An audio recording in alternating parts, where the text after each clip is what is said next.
윤석열 대통령이 지명한 신임 장관 후보자 3명, 본격적인 인사청문회 준비에 돌입했습니다. 그런데 후보자로 지명되자마자 해명하느라 바쁘다고 합니다. 특히 신원식 국방부 장관 후보자 과거 발언을 두고 논란이 커지고 있습니다. 2016년 촛불 반역! 2019년 태극기 헌법. 벌써 6일 전에 유엔군이 인천 상륙작전 성공했기 때문에 문재인 모가지 있다는 것은 시가 문제입니다. 오늘날 문재인이라는 악마를 탄생시킨 초대 악마인 노무현이라는 자가 대통령이 된 겁니다. 이승만 대통령, 박정희 대통령, 그 다음에 최근에 전두환 대통령까지 뭐 사람들은 권력욕 독재자는데 12.12하고 박정희 대통령이 돌아가시는 그 공백기에 뭐 서울에 보면 일어나고, 그래서 저는 그때 당시 나라 구해야 되겠다 나왔다고 봐요. 자, 쿠데타에 대해서 당시에 나라를 구했다라고 봐요. 라고 한 저 발언은 정말 논란의 중심에 서 있었습니다. 그러자 그건 일부분이다, 맥락을 들어봐야 된다, 이런 해명을 했어요. 네, 어제 그 신 후보자가 본인의 이제 의원회관 앞에서 기자들을 만났는데 이제 이런 질문을 받았고요. 방금 전 이제 후보자 출근길 인터뷰에서도 비슷한 질문을 받았는데 여기서 이렇게 답했습니다. 쿠데타가 절대 있어서도 안 되고 있을 수도 없고 또 대한민국 현실에서는 불가능하다고 본다. 이렇게 입장을 분명히 밝혔는데요. 그때는 쿠데타가 불가능하다는 걸 설명을 하는 과정에서 앞뒤 맥락을 좀 자르고 이야기를 한 것 같다. 이렇게 얘기를 하면서 대법 확정 판정과 정부 공식 입장에 대해서 100% 지지한다, 이런 말을 했습니다. 뭐 여권에서도 지금 이 당시 발언은 신 의원이 공직자 신분이기 이전에 한 발언이기 국회의원 때문에 이전의 신분이긴 해요. 어쨌든. 예, 이걸 뭐 다른 비슷한 건과 동일하게 보는 것은 다소 무리가 있지 않겠느냐, 지금 이런 입장도 나오고 있는 상황입니다. 어떻게 보십니까? 정치인들이 이제 자기 한 발언이 불리할 때 나오는 게 이제 앞뒤 자르고 맥락을 이제 전체적으로 못 살렸다, 뭐 이런 말을 하지 않습니까? 그런데 저분은 뭐 앞뒤 자른 게 뭐가 있습니까? 촛불을 반역이라고 하고 태극기를 헌법이라고 했지 않습니까? 그리고 이제 당시 현직 대통령에 대해서 뭐 어떻게 딴다 하는 이런 말, 또 악마라는 그런 말, 이런 말에 대해서 무슨 뭐 편집이 필요하고 그렇게 했습니까? 그분의 시대착오적인 퇴행적인 역사를 그대로 드러내는 것이다. 그리고 저는 이제 그 발언의 내용을 볼 때 정말 품격이 없는 그런 정치인이다, 저렇게 보고 있고요. 지금 또 이제 국민의힘에서는 이분을 옹호하면서 하시는 말씀이 이분은 작전통이다. 그래서 그분의 능력을 봐야 된다, 이렇게 주장하고 있는데, 제가 알기로 작전통은 그 효용이 뭐 육군참모총장이나 합참의장, 군인 신분에서 끝나는 것이고, 장관은 이제 정무적입니다. 그러면 국민의 눈높이에 맞는 그런 말씀을 하고 은행을 하셔야 된다. 그래서 제가 보기에는 뭐 이런 말씀 드려서 좀 그렇지만은 민주당으로서는 나라를 위해서는, 민주당을 위해서는 이분이 이제 계속 장관이 되셔가지고 저런 막 국민의 어떤 분노를 살 수 있는 그런 말 하는 게 뭐 바람직한지 모르지만은 나라를 위해서는 윤 대통령께서 저분의 임명 뭐 철회해야 된다, 저는 이렇게 생각합니다. 예.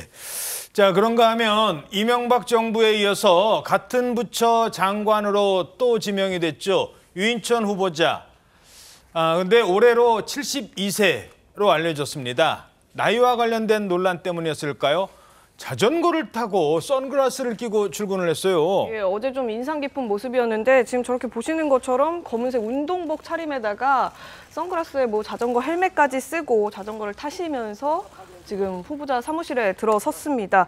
원래는 이제 10시 출근하기로 언론인들과도 이제 예고가 돼 있었는데 그 출근 시간보다 늦은 것에 대해서 복잡하게 해서 미안하다, 자전거 바람이 빠지는 바람에 조금 빠져서 늦었다, 지금 이렇게 얘기를 했고요.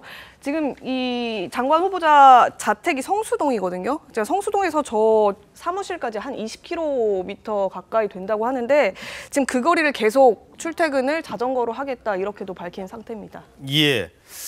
자, 뭐 특히 그 유 후보자 역시 그 출근길 기자들의 질문에 해명을 피할 수는 없었는데, 이명박 정부 시절 논란이 됐던 이른바 블랙리스트, 문화예술인 블랙리스트 의혹이 제기됐는데요. 이렇게 밝혔습니다.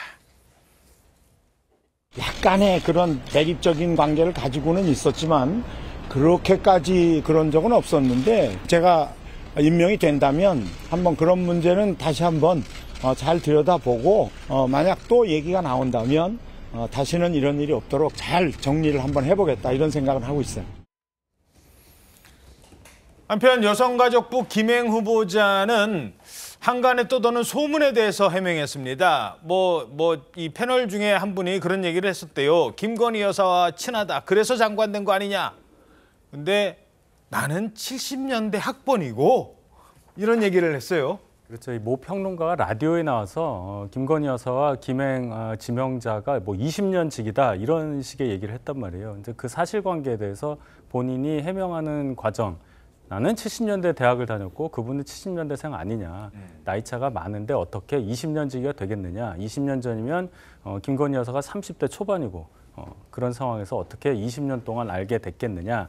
이런 얘기를 한 겁니다. 결국은 그 인사의 배경을 자꾸 김건희 여사와의 어떤 사적 인연으로 몰고 가고자 하는 의도라고 보는데 그 평론가가 여러 가지 민주당에 대해서도 한 얘기가 있어요.